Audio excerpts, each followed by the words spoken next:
मेरी प्रियात्माओं, मेरा आज का विषय है ज्ञाना अमृत भाग 1।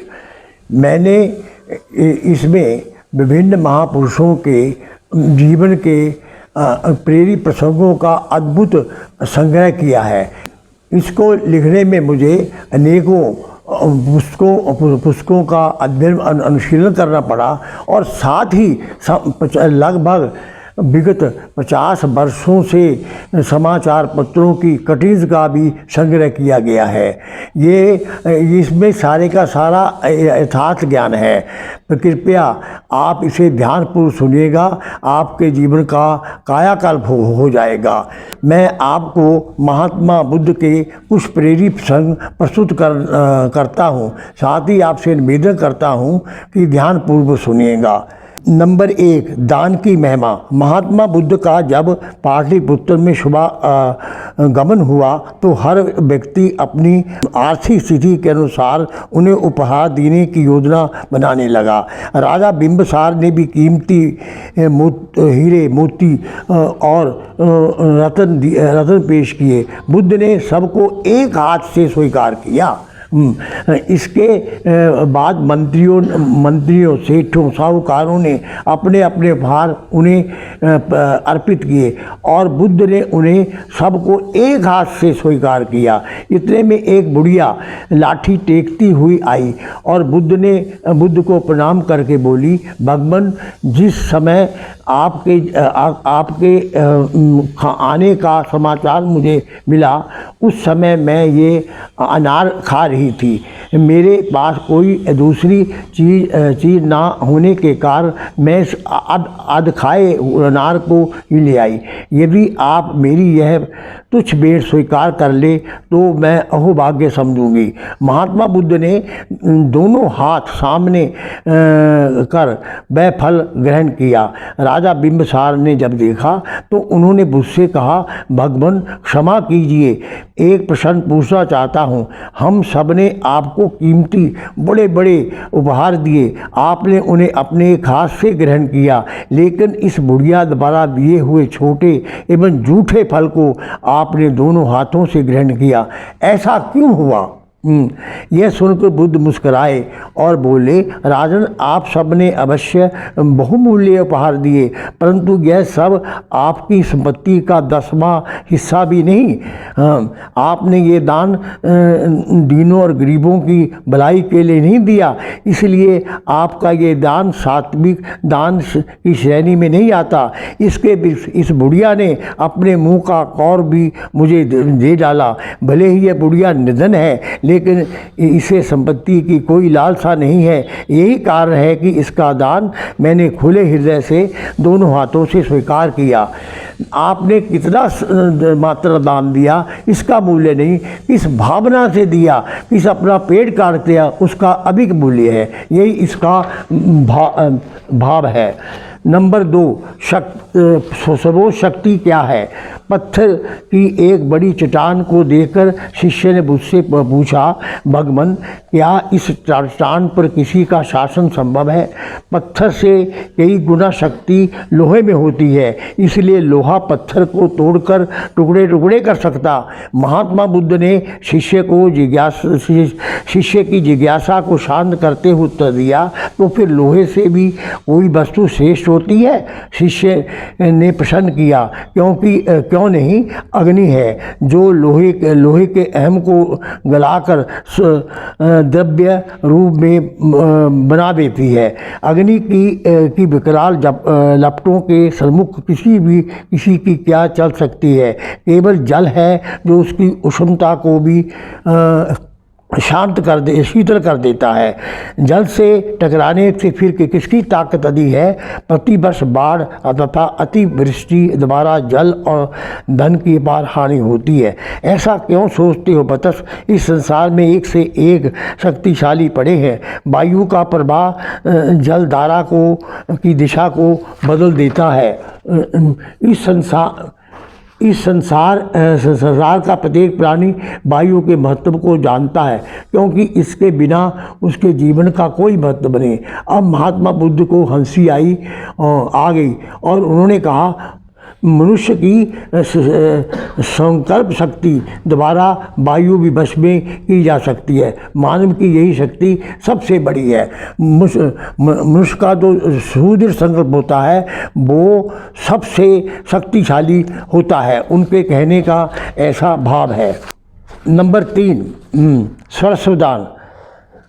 मैं श्रोतागण से निवेदन करूंगा कि आदमी का संगति भी कितना प्रभाव पड़ता है, इसलिए इस प्रेरित प्रसंग को बहुत ध्यानपूर्वक सुनिएगा।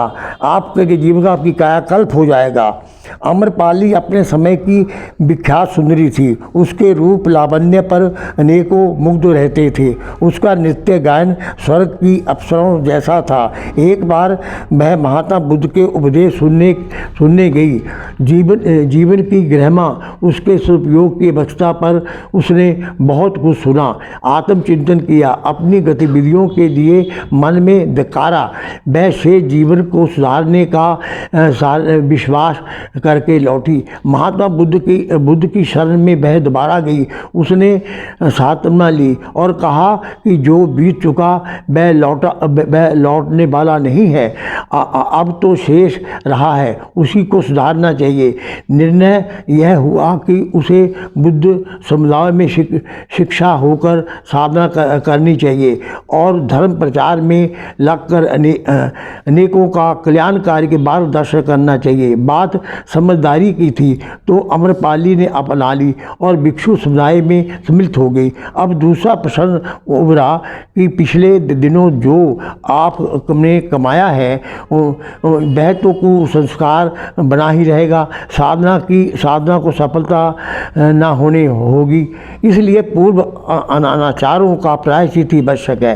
प्रायश्चित का भी एक ही उपाय है, जो एक गड्ढा खोदा जा सकता है, उसे भरा जाए।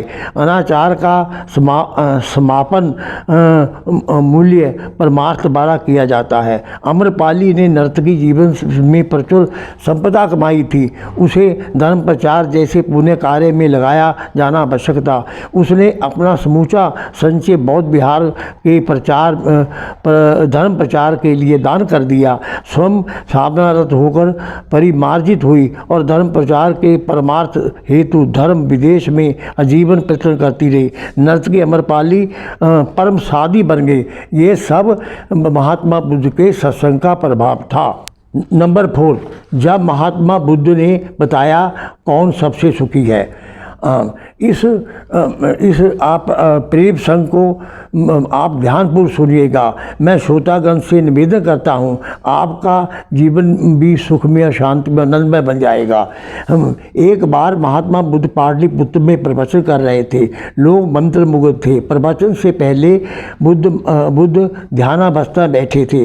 तभी स्वामी आनंद ने जिज्ञासा से पूछा, आपके सामने बैठे लोगों में सबसे सुखी कौन है? महात्मा बुद्ध बोले, सबसे पीछे जो सीधा साधा फटे हाल ग्रामीण आंखें बंद किए बैठा है वह सबसे अधिक सुखी है। यह सुनकर सभी को आश्चर्य हुआ। ये कैसे हुआ? बुद्ध ने कहा, चलो मेरे पीछे पीछे, मैं तुम्हें उसका प्रमाण देता हूँ। बुद्ध सबके पास पहुँचे।